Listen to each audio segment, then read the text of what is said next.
Le détail réaliste à la peinture acrylique. Comment peindre les éléments d'un paysage de façon réaliste tout en restant impressionniste. Bonjour, c'est Claude.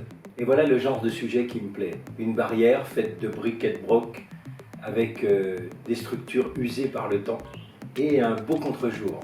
Alors comment rendre à la peinture acrylique l'effet d'usure sur ces structures de bois et de tôle? Eh bien, toujours de façon simple bien sûr. Alors, allons-y. Comme d'habitude, j'utilise comme support une petite planche de contreplaqué 30 par 40 cm ici, recouverte d'acrylique noir, et je commence directement à poser la structure en planche du côté droit avec un pinceau plat, et ce pinceau plat est rempli de couleurs qui est un mélange d'ocre jaune et de terre de sienne brûlée. Je ne remplis pas toutes les planches, toute la structure de la planche, je suis assez parcimonieux dans les touches justement pour donner cet aspect usé par le temps.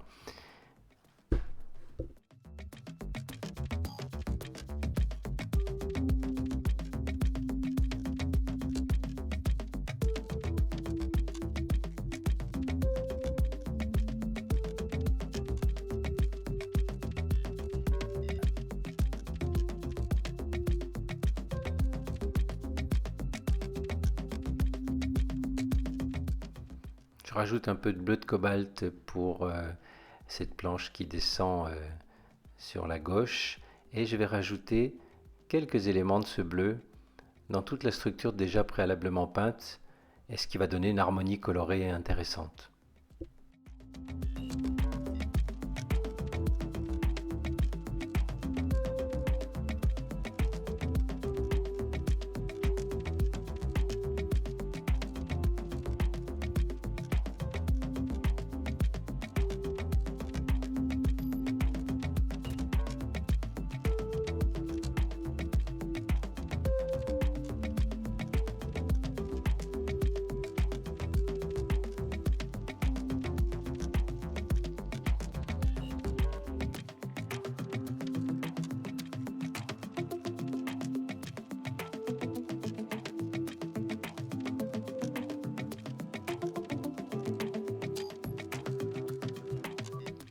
Je commence maintenant la peinture des plaques de tôle ondulées avec un mélange plus violacé, et toujours pareil, en ne remplissant pas toute la structure, en laissant des espaces, comme vous le voyez, entre les différentes structures et les piquets qui ont déjà été peints auparavant.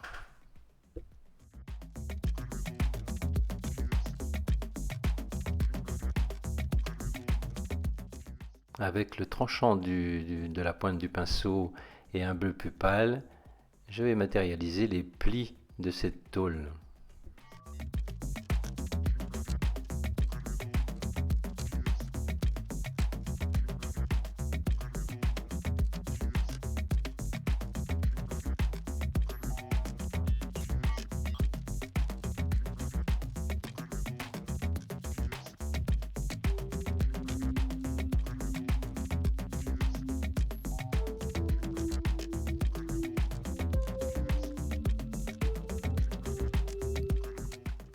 Et je continue à peindre cette structure avec un pinceau un peu plus étroit pour ces petits morceaux de bois plus fins.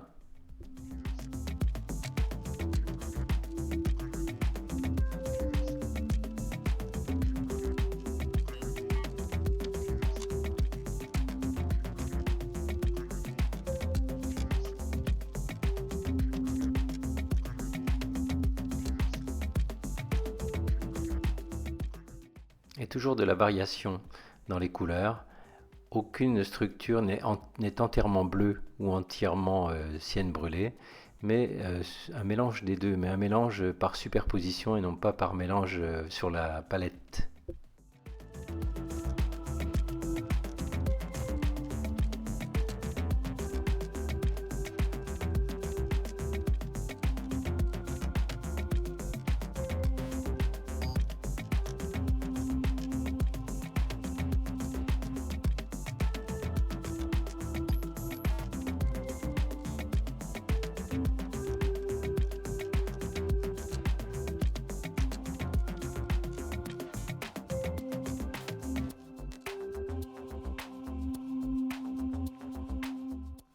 je procède de la même façon pour le poteau en ciment complètement à droite, avec des variations colorées et une irrégularité des touches.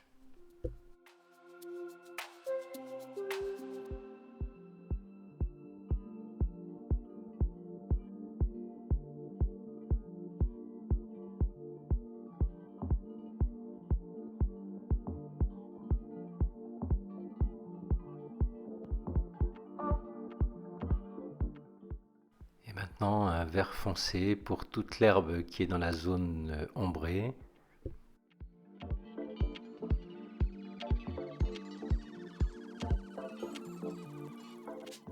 C'est un vert très bleuté avec beaucoup de bleu de cobalt.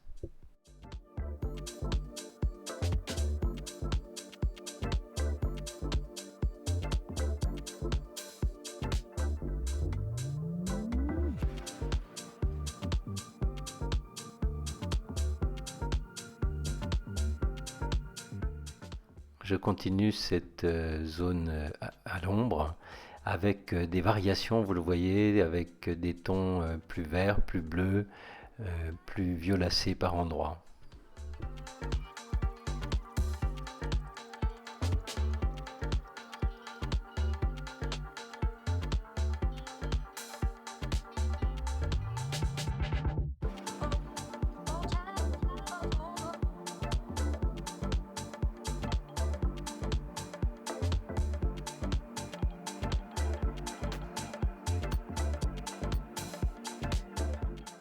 Et je reprends la plaque de tôle complètement à gauche, de la même façon que la précédente, avec un pinceau plat sur la tranche.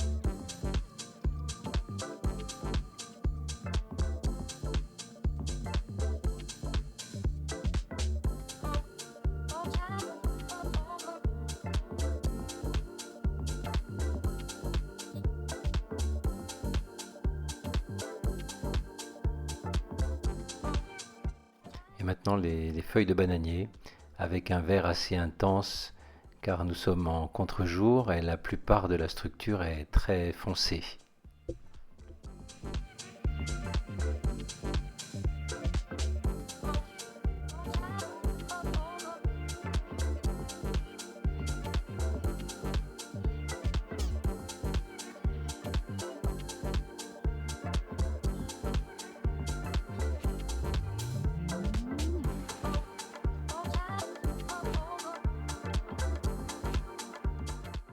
Usage de beaucoup de bleu aussi dans ces feuilles de bananier en contre-jour.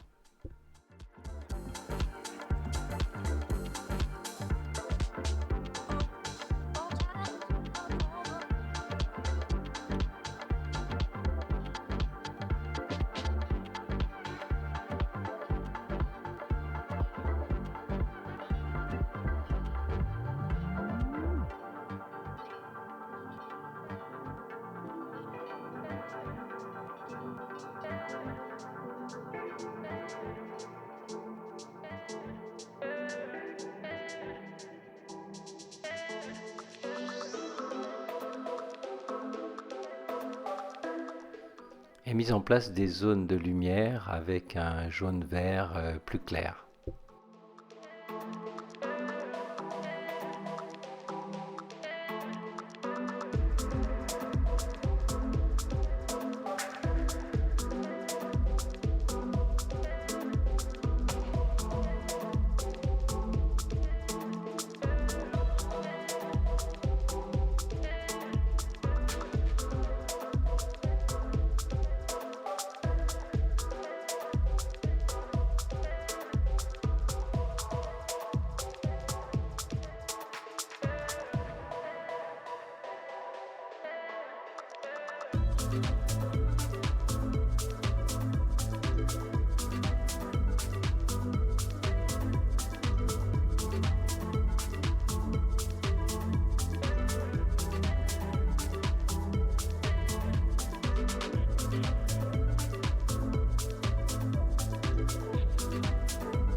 toujours le pinceau plat tenu sur le côté, sur la tranche, pour représenter ces feuilles dentelées caractéristiques.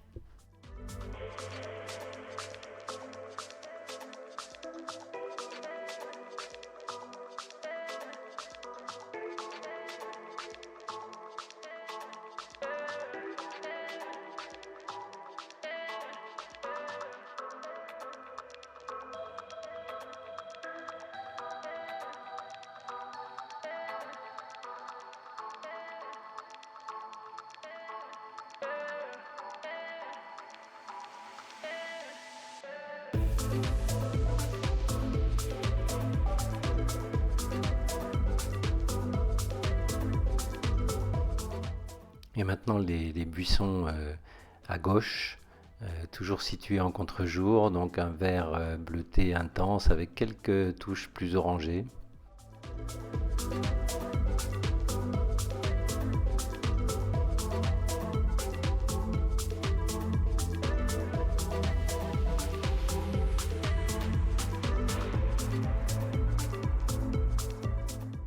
Et quelques petites touches plus claires pour les zones en lumière.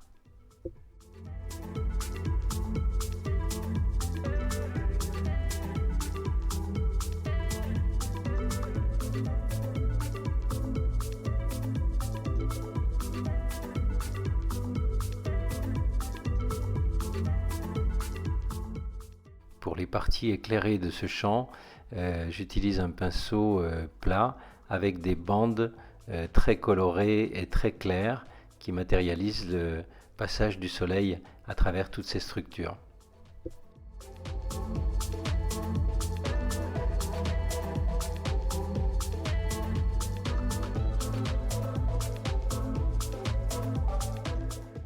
Et je remplis l'avant-plan avec toujours des tons foncés, plutôt bleutés.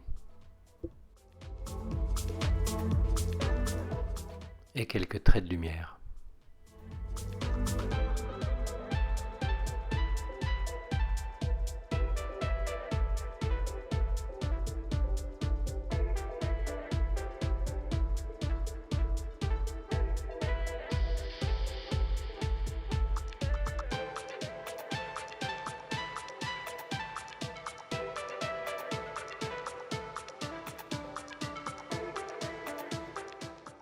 Et ici, tout en avant, un vert jaunâtre très intense et très clair, et toujours posé de façon irrégulière.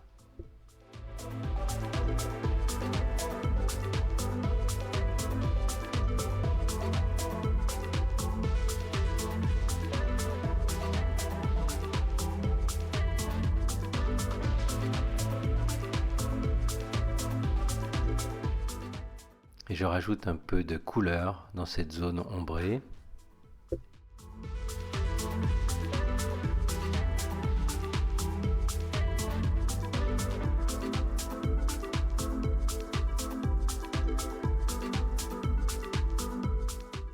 Et maintenant toute la partie du champ qui est exposée à la lumière du soleil, avec des touches encore une fois irrégulières, avec des variations dans la couleur, en restant sur une base jaune-vert.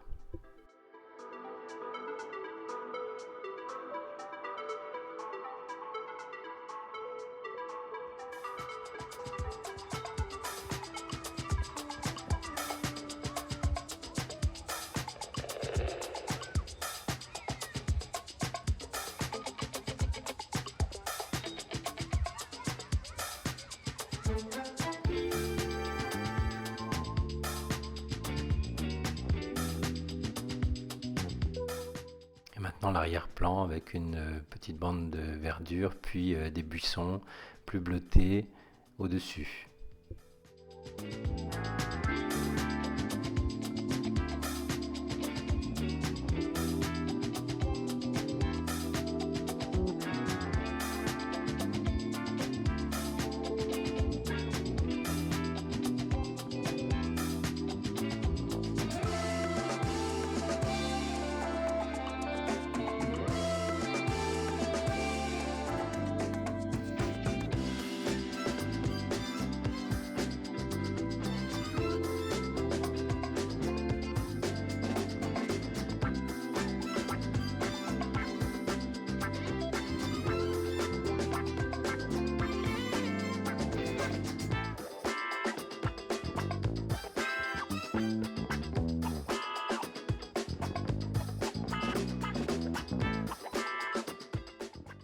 Et maintenant la peinture du ciel avec un bleu très clair et un petit pinceau au départ pour bien contourer les feuilles de bananier.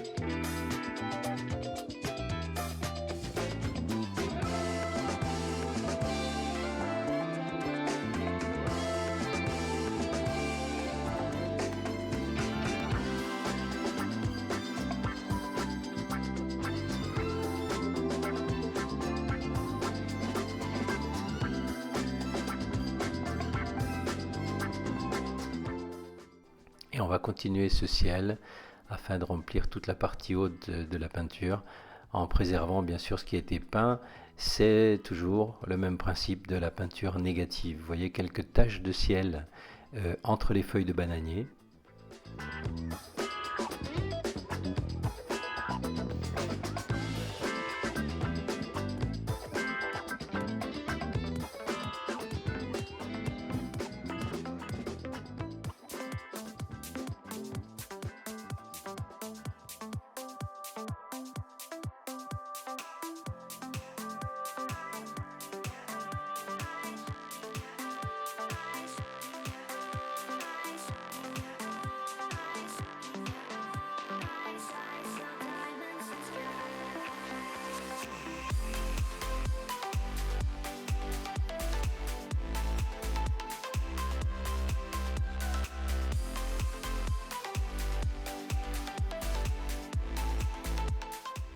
Voilà, maintenant je peux revenir sur les zones éclairées du champ avec des couleurs un peu plus vives.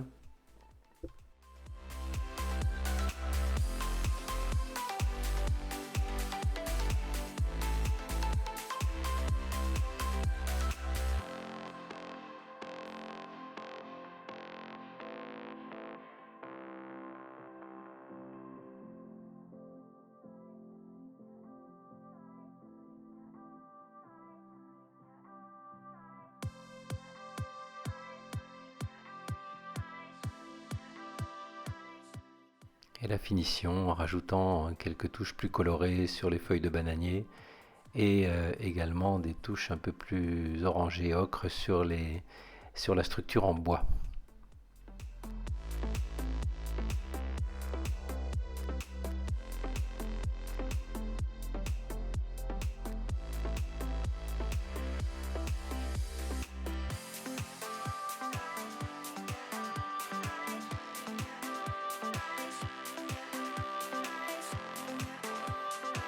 Et voilà ce contre-jour avec ses structures en bois et en tôle sur fond de bananier. Pas de difficulté majeure, vous l'avez vu, mais il faut éviter de remplir toutes les surfaces et rester sur un tracé irrégulier autant pour le dessin que pour la couleur.